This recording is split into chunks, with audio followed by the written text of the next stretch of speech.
July 4th, 1944, Concordia, Kansas. The boxcar door slid open and sunlight poured in like a physical blow. Werner Hartmann stepped onto the wooden platform, squinting against the brightness, his boots hitting solid American earth for the first time.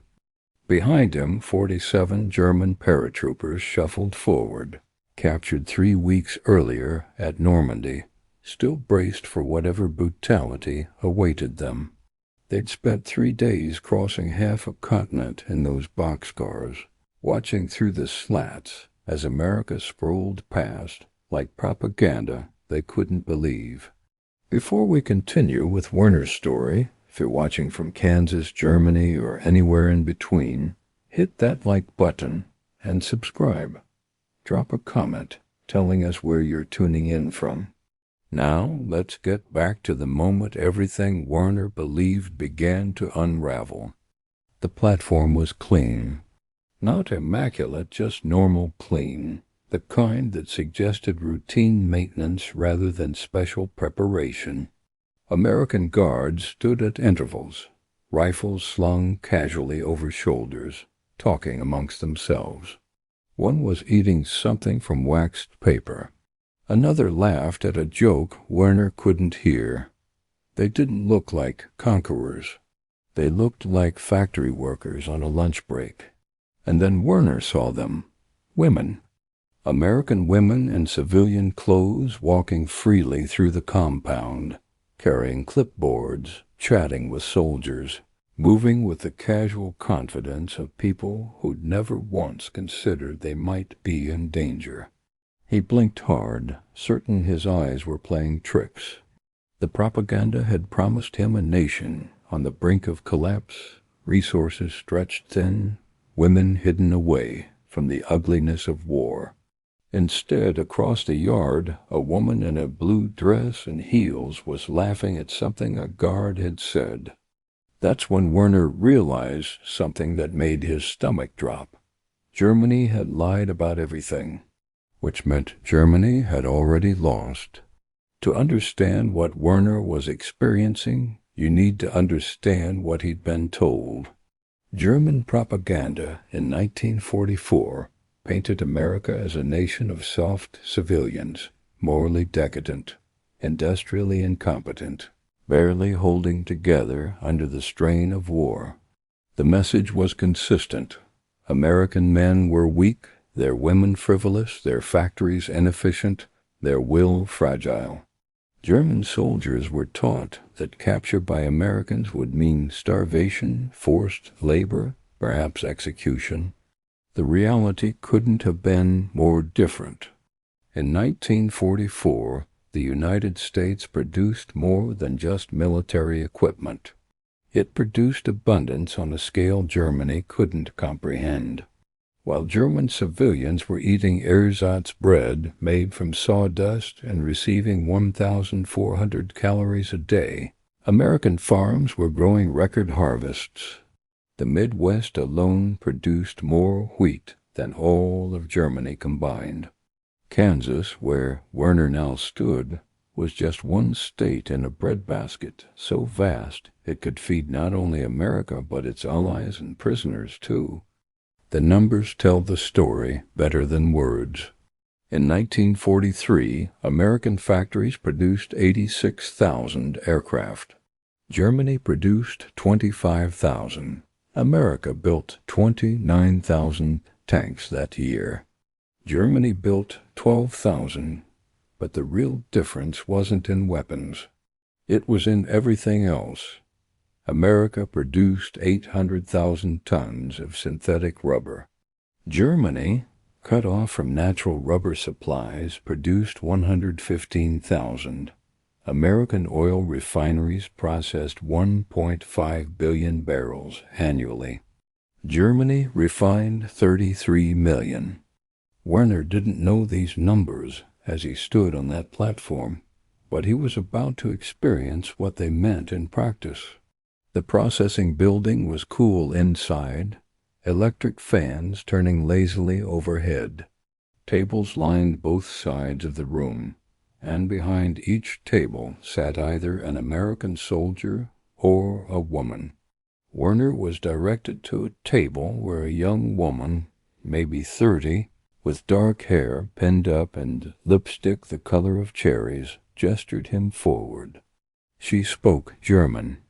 Not perfectly, but competently. "Name and rank," she said, fingers poised over a typewriter. "Hartmann, Werner, Sergeant von Schirmger." She typed without looking down, fast and efficient. "Captured where?" "Normandy, June 15th.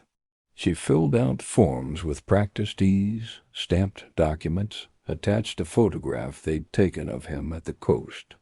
Then she handed him a card printed in both English and German. "This is your prisoner identification. Don't lose it. You'll need it for meals, mail, work assignments. Next." Werner took the card and moved on, his mind struggling to process what he'd just witnessed. A woman doing clerical work in a military facility, with male prisoners present, without guards hovering nearby, without fear in her eyes. The propaganda had insisted American women were kept away from war, that the U.S. lacked the moral strength to fully mobilize. Yet here she sat, unmarried from the look of her bare ring finger, working directly with enemy soldiers as if it were the most ordinary thing in the world. The barracks were wooden buildings arranged in neat rows. Inside, 16 bunks per room, each with a real mattress, 2 wool blankets, a pillow, foot lockers at the end of each bed. Windows with screens but no bars. The door had no lock. Werner set his few belongings on the assigned bunk and looked around. It was cleaner than any army barracks he'd seen in the last year of German service. Klaus Bauer, a former Berlin clerk captured alongside Werner, walked to the window and stared out. "Where are the guards?" "Outside," another prisoner answered. His name was Otto Schneider, a veteran who'd been transferred from another camp. They patrol the perimeter, check in occasionally. "But they don't lock us in at night." "An honor system?" Werner couldn't comprehend it. "We're prisoners of war." Otto gestured at the window. "Look around. Kansas stretches flat in every direction for hundreds of miles. You wouldn't make it 10 miles before some farmer called the authorities. Besides," he added quietly, "the food here is better than it was in the Wehrmacht. Why would anyone run?" That evening came the first real test of Werner's understanding of reality. Dinner. They were led to the mess hall expecting thin soup, black bread, maybe potatoes if they were lucky. What Werner received made him freeze in place. The American serving the food, a cheerful private who couldn't have been more than 20, loaded Werner's tray with beef stew thick with meat and vegetables, fresh white bread with butter, green beans, apple pie, coffee with cream and sugar. Real sugar, not saccharin. Real cream, not powdered substitute. Werner sat at a long table and stared at the food. Around him other prisoners were eating with desperate focus, some with tears streaming down their faces. In his last year in the German army, rations had dwindled to almost nothing. Werner had watched comrades grow gaunt, had seen them fight over scraps, had felt his own body consuming itself. And now, as a prisoner, he had more food than he'd seen in 6 months. Klaus sat beside him, chewing bread with his eyes closed. "How do they have this much?" he whispered. Otto, at the end of the table, answered, "Because they grow it. Kansas produces more wheat than all of Germany. The entire Midwest produces more cattle than we've ever had. They aren't starving. They never were. Everything we were told was a lie." Werner took a bite of the stew. The meat was tender, seasoned with herbs he didn't recognize. The vegetables were cooked perfectly. He had to stop eating twice because his stomach, shrunken and unused to such richness, threatened to rebel. But he kept going, bite by bite, while around him grown men cried into their food. After dinner they had an hour of free time before lights out. Werner walked to the edge of the compound and looked out at the Kansas landscape. The sun was setting, painting the sky orange and pink and purple. Wheat fields swayed in the evening breeze, golden and endless. Somewhere in the distance a dog barked. It was peaceful, quiet, nothing like the war. A woman's laughter carried across the yard from one of the administrative buildings, high and clear, and utterly without fear. Werner thought about his sister back in Hamburg, who hadn't laughed in years, who flinched at loud noises, who slept in the cellar even when the bombers weren't coming. The contrast was devastating. Sergeant Hartman. Werner turned. An American guard had approached, young with red hair and a Midwest accent. "You settling in okay?" "Yes," Werner said carefully. "Good. You'll get work assignments tomorrow, probably farm labor. Pays 80 cents a day in camp script. You can use it at the canteen for cigarettes, candy, that sort of thing." The guard paused. "Any questions?"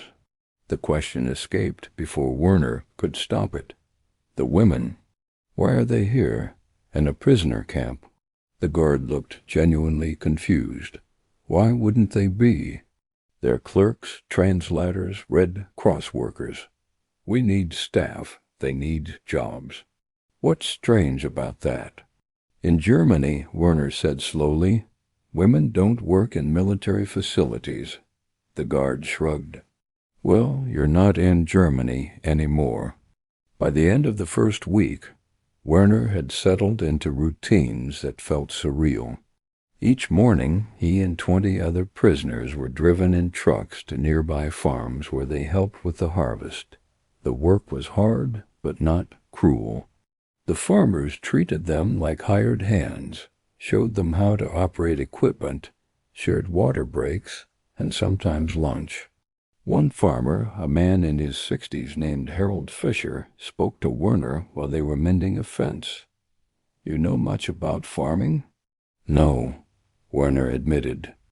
"I worked in a bookstore before the war." "A bookstore?" Harold wiped sweat from his brow. "What kind of books?" "All kinds. Literature, history, technical manuals. Whatever people wanted." "You miss it?" Werner was surprised by the question. "Yes, very much," Harold nodded.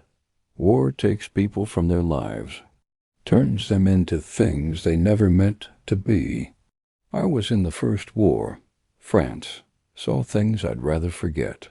When it ended, I came back here, bought this farm, married my wife, put it all behind me." He looked at Werner. "You'll do the same someday." That evening, Werner visited the camp canteen for the first time. It was a small building stocked with items prisoners could purchase with their script. Cigarettes, chocolate bars, razor blades, soap, writing paper. Behind the counter stood a woman in her 40s with graying hair and glasses. "What can I get you?" she asked in German. Werner studied the shelves. Chocolate bars in colorful wrappers. American cigarettes in neat packs. Everything clean and organized and abundant. "Chocolate," he said finally, "and writing paper." She handed him both items. "That'll be 20 cents. Werner gave her his script. She counted it carefully and smiled. "You're new. Just arrived last week?" "Yes." "Where from originally?" "Hamburg." Her expression softened. "My husband's family came from Hamburg. In the 1880s, he used to tell me about it. Beautiful city," he said. "It was," Werner said quietly, "before the bombing." She was quiet for a moment. War destroys beautiful things. That's what it does best. She handed him his change. I hope when you go back you can help rebuild it. Werner took his chocolate and paper back to the barracks.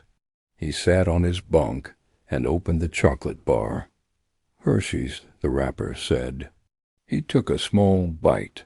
It was sweet, almost too sweet. Nothing like the dark German chocolate he remembered. But it was real and abundant, and he could have more whenever he wanted. Klaus watched from the next bunk. Strange, isn't it? Being treated like humans. The women especially, Werner said. They're everywhere, working, talking to us, unafraid. How can they be unafraid? Friedrich Becker, a pilot captured over France, answered from across the room. Because they won. They won so thoroughly that they don't need to fear us. We're not threats. We're just defeated men far from home, eating their chocolate and picking their wheat. By August, camp life settled into routine morning work, scheduled meals, evenings free. The Americans encouraged sports, and weekend soccer matches became the highlight.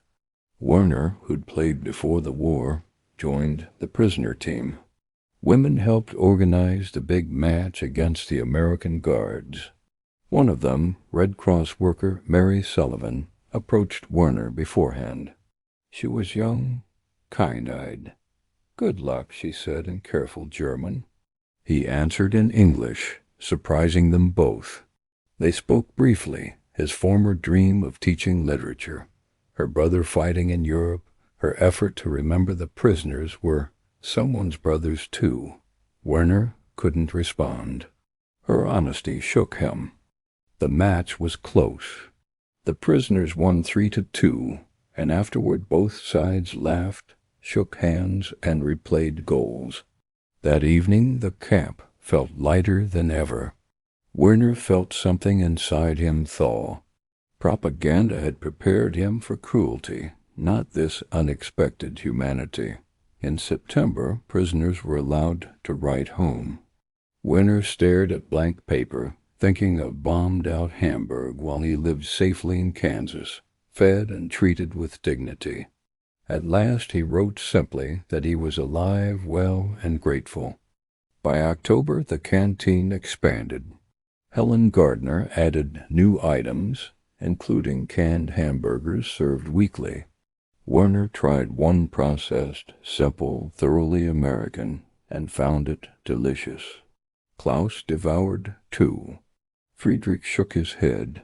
They feed us better than our own army. They can afford generosity. That's not weakness. November brought cold and the first snow. Prisoners received warm, well-made winter gear. Work moved indoors. Werner was assigned to the new library, Helen's idea, stocked with German and English books and newspapers. He read in the evenings and organized shelves by day. Mary often visited, teaching informal English classes. "You should join," she told him. "Languages are bridges.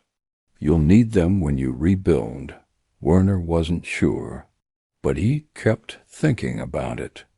Werner joined her classes. Twice a week, he and 10 other prisoners sat in the library while Mary taught them American idioms, corrected their pronunciation, explained cultural references. During one class, Mary brought in American music magazines. She showed them pictures of big band leaders, jazz clubs, singers named Frank Sinatra and Bing Crosby. Werner studied the images of American nightlife. People dancing, laughing, living despite the war. "Do people really still do this?" he asked. "Go to clubs and dance while there's a war?" "Of course," Mary said. "Life doesn't stop because there's fighting. People still work, fall in love, get married, have babies, go to movies and dances. That's what we're fighting for, isn't it? The right to keep living normal lives." Werner thought about Hamburg, about Berlin, about German cities where normal life had ceased to exist. The contrast was devastating. December brought Christmas, and the camp announced celebrations. Prisoners could decorate, and the Red Cross women, Mary, Helen, and others spent weeks preparing. They set up an 8-foot tree in the mess hall, lit it, and filled the room with pine, candles, and the smell of roasting turkey. The meal was extravagant. Turkey with stuffing, potatoes, gravy, cranberry sauce, rolls, green beans, pumpkin pie, coffee, cider. Werner and his group sat silently, overwhelmed. Mary brought Werner a small package. It held a letter from his mother, a photo of their damaged home, and a knitted scarf. "We are alive, take care. We will rebuild together," she wrote. Werner tried not to cry. Later, Helen raised a glass.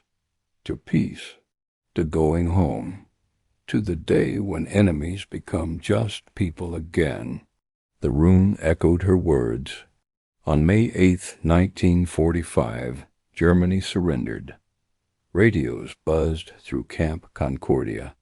Werner felt only numbness. Repatriation began. He was in the second group. Before he left, Helen handed him chocolate, cigarettes, soap, and a small English-German dictionary. "For rebuilding," she said.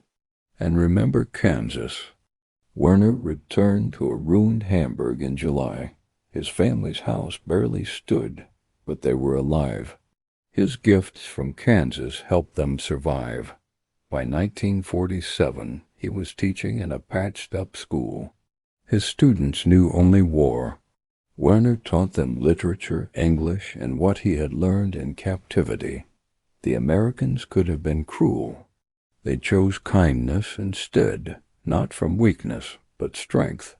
Some doubted him, but he showed them Helen's dictionary, repeated Mary's phrases, described hamburgers, baseball, and women working unafraid. "Cruelty is expensive," he told them.